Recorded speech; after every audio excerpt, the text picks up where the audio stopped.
Nas Voragens do Pecado. Capítulo 2. Uma família de filantropos. Parte A.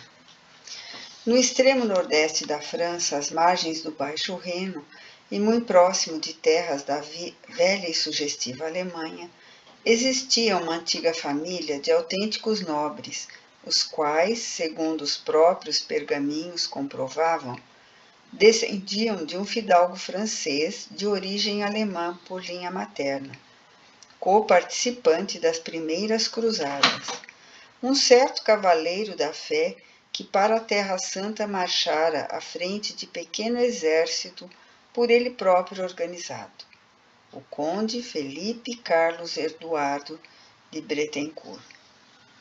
Pela época que evocamos, ou seja, nos tempos de Catarina de Médici, essa família possuía ainda o seu castelo nas mesmas terras, com a diferença, porém, de que a construção deste datava apenas do século XIV, sendo, portanto, relativamente novo no século XVI. A família, cujos ancestrais viveram sempre às margens do Reno, muito adaptada aos costumes alemães na época do rei Francisco I e de Henrique II, da França, havia frequentado, no entanto, o centro desse país, com longas temporadas em Paris, porquanto o conde de Bretencourt fizera guerras com Francisco I e com seu filho Henrique II, merecendo destes, por isso mesmo, certa estima e consideração.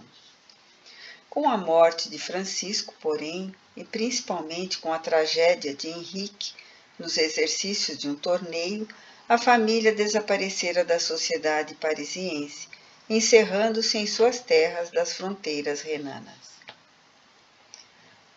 Já por esse tempo, os condes de Bretencourt haviam acrescentado ao próprio nome o apelido de La Chapelle, e no seu escudo outros símbolos se apuseram, resultado de alianças matrimoniais muito honrosas desde 2 séculos antes. Na época, por assim dizer, áurea da rainha Catarina, isto é, depois da morte de seu esposo Henrique II, a família de Bretencourt de La Chapelle encontrava-se praticamente arruinada economicamente. Por isso que vivia apenas dos labores agrícolas, sem outros rendimentos. Diziam dela que desde o advento da Reforma, surgida na Alemanha com Martinho Lutero, em 1517, seus últimos avós a ela se haviam de boamente convertido, o que a fizera cair no desagrado de grande parte da nobreza. Muito embora Francisco I e Henrique II houvessem fechado os olhos ao feito, ou por conveniências políticas e militares, ou por lealdade, estimando seus antigos e fiéis servidores. O certo era que, na ocasião que levantamos do ouvido, viviam os Bretencourt de La Chapelle vida muito austera e trabalhosa entre o amanho da terra, estudos e meditações acerca das Santas Escrituras e da nascente teologia protestante, e dedicados a obras piedosas em favor dos infelizes que transitavam por seus terrenos e para além deles, até as fronteiras do Reno. Reputavam-nos portadores de costumes severos e edificantes, qualidades morais.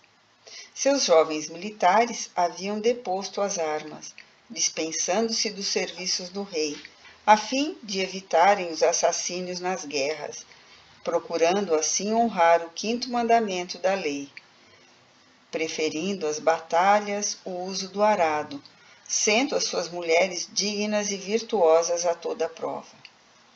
Seus representantes do momento eram as personagens da presente narrativa. O velho casal, condes Carlos Felipe de Bretencourt de La Chapelle e Carolina de Clermont. Seus filhos varões, Carlos Felipe II, o primogênito, médico e teólogo luterano, espécie de pastor moderno das igrejas protestantes. Clovis Felipe e Felipe Eduardo, oficiais militares que abandonaram a espada pelo amanho da terra. Felipe Rogério e Paulo Felipe, jovens estudantes de ciências médicas, como o irmão. E uma menina jovem, de radiosa formosura, angelical e graciosa, qual uma figura de lenda, cuja firmeza de caráter e elegância de maneiras seriam seu maior atrativo. Porquanto raros eram tais predicados entre as damas da França por esse tempo. Essa menina, encantamento dos pais e dos 5 irmãos varões mais velhos do que ela, anjo bem-amado da família, que nela preferia enxergar a estrela protetora que irradiava alegrias e doces promessas no velho e pacato solar, chamava-se Ruth Carolina, e nascera quando maior era o entusiasmo de seus pais e irmãos pela crença da Reforma. A existência decorria feliz para esses pacientes luteranos, muito mais cristãos do que verdadeiramente reformistas, que bondosos e sinceros se rodeavam de suavidades e expressões fraternas ao enlevo dos ecos amorosos do Sermão da Montanha, o qual estudavam diariamente, sedentos de uma aprendizagem eficiente de assuntos celestes sob a proteção do Mestre da Galileia, dedicando-se igualmente ao cultivo das artes e da música, tanto quanto a época poderia comportar, pois estava-se na Renascença e a França, desde os dias de Francisco I, despertava para realizações brilhantes. Eram, portanto, intelectuais de elevada formação, estudiosos, cultos, mental e moralmente avançados para a época em que viviam. Carlos Felipe II, o primogênito, além de médico graduado por escolas alemãs, era também delicado poeta e sabia criar versos dolentes e enternecidos, inspirados no bucolismo das lides cotidianas da velha habitação da família, os quais sua mãe, coração e mente igualmente ilustres, adaptava às comovidas melodias do Reno, que em todos os tempos até o presente tão sugestivas se conservaram. Carlos, porém, que se graduara em medicina na Alemanha, retornando ao lar paterno, transformara sua vida em um inário de realizações benemerentes à luz do Evangelho do Senhor, pois, estudando-o com amor e despreendimento, adquirira capacidades morais para atrair inspirações das forças protetoras do alto, as quais se tornaram pregador eficiente da boa nova do Cristo de Deus, doutrinador emérito e judicioso, propagandista intimorato e lúcido da Reforma, a base do Evangelho, assim distribuindo consolo e esperança entre as almas entristecidas pelos sofrimentos e a opressão que descobria em cada dia ao redor dos próprios passos. O ensino evangélico, tal qual Jesus o concedeu ao povo humilde e de boa vontade, constituía suprema atração para sua alma. Com que espiritual satisfação explicava aos grupos de ouvintes as leis judiciosas e encantadoras do Sermão da Montanha, desdobrando-as em análise e fecundas explicações para o bom entendimento daqueles corações ávidos de esclarecimento e socorro celeste. E com que paciência e ternura lhes falava das parábolas elucidativas, desenvolvendo-as, tornando-as porventura mais atraente sob o impulso da palavra vigorosa e inspirada. E para todo o ensinamento, despertando as atenções e o raciocínio dos que, com ele examinavam a chocante diferença existente entre as exposições confusas do ensino romano e as simples e doces leis do Evangelho exposta pelo Messias de Deus. Por esse apostolado, renunciara o jovem pregador à sociedade e aos bens do mundo, pois que, podendo faustosamente viver no bulício de cortes como a da Alemanha e da Inglaterra, onde a reforma já assentara bases sólidas para os avanços do progresso, preferia a convivência dos humildes e sofredores das margens do Reno e o docílio ambiente da família, que para ele seria oásis celestes nas calcinadas paragens terrenas.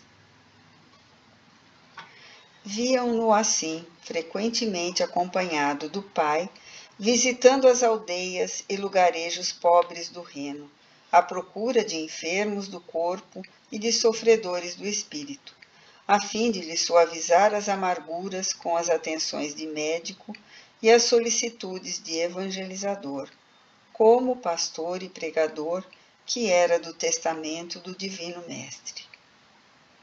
Rodeavam-no os pobres, os velhos, as crianças, humildes mulheres, a fim de ouvi-lo pelas ruas ou nos recintos domésticos, como outrora o faziam os primeiros discípulos do Evangelho.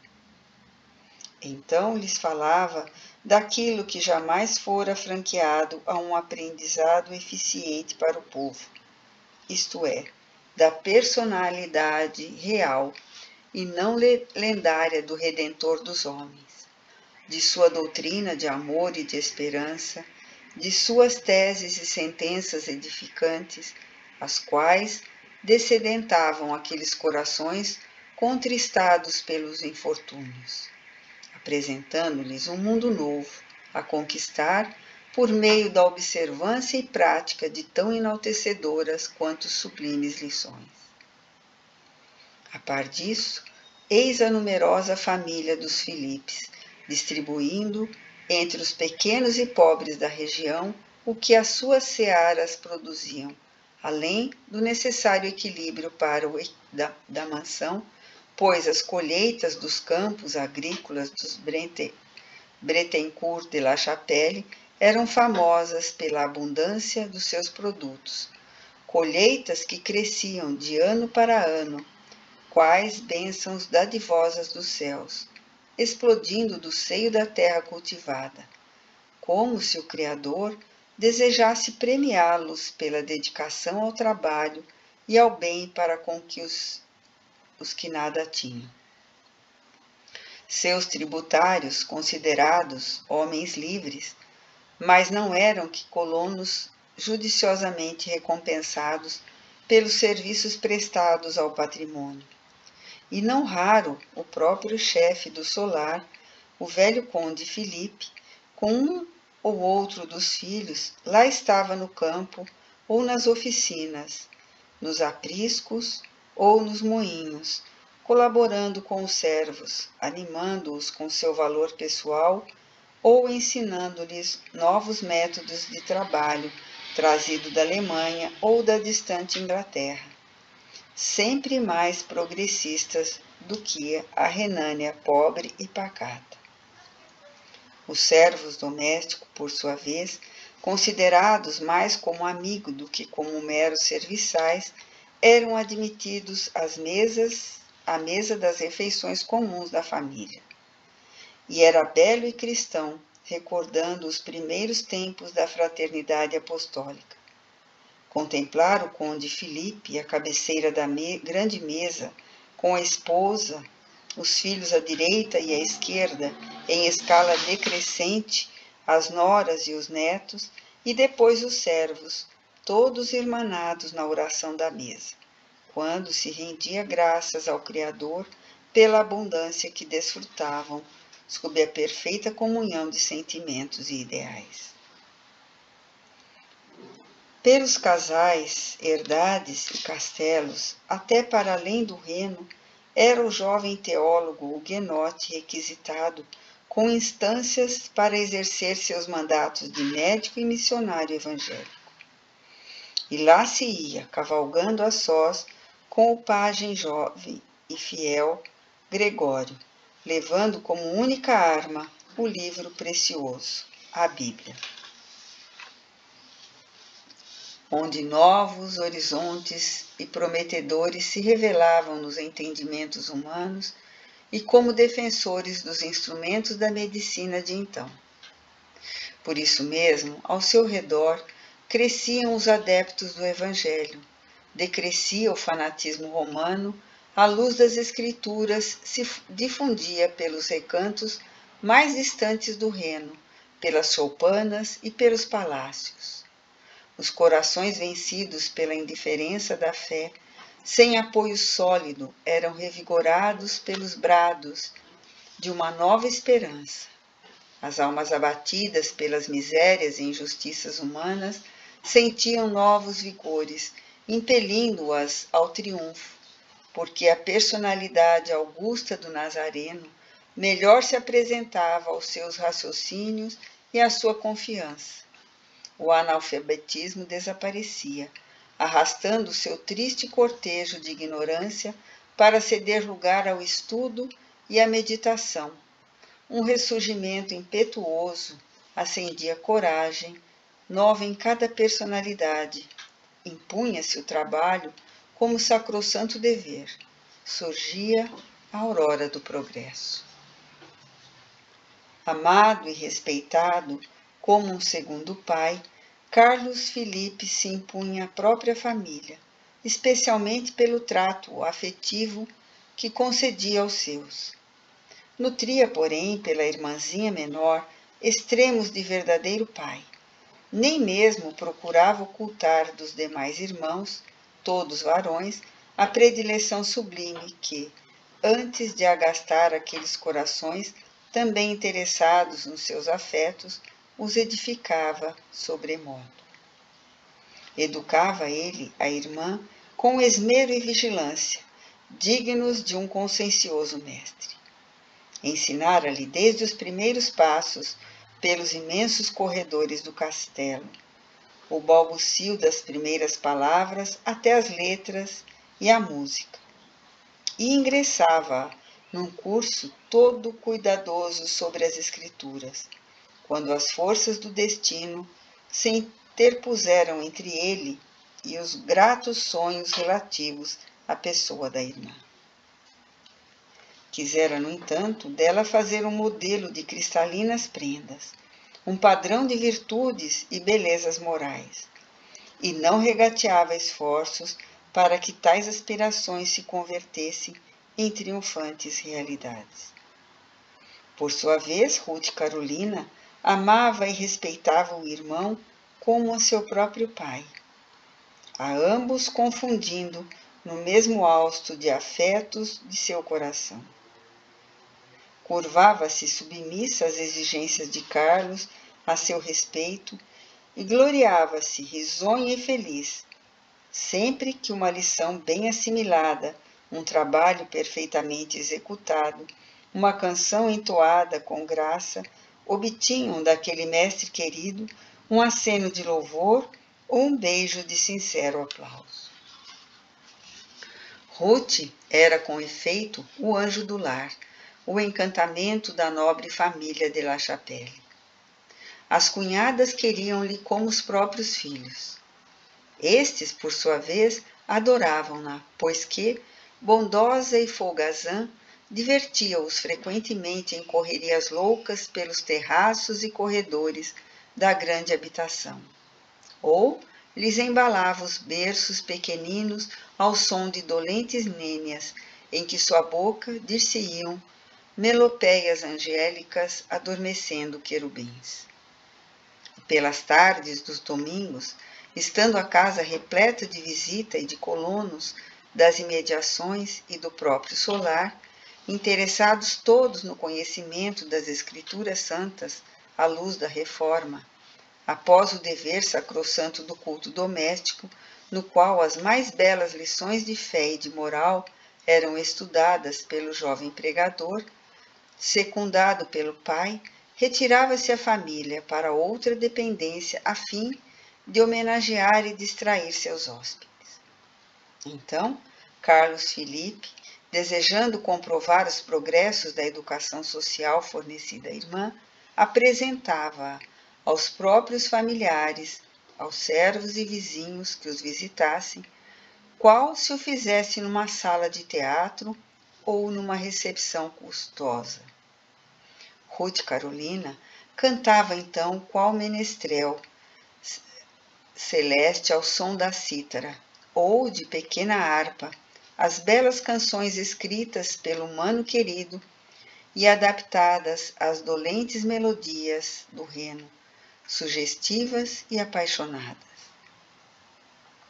Ela o fazia com galhardia e alta classe, à espera da aprovação do irmão, levando o encantamento aos corações presentes, os quais aplaudiam, fim do ensaio, entre beijos e sorrisos de satisfação, vendo-a tão linda e inteligente, anjo querido que distribuía sonho e alegria sobre os que a amavam.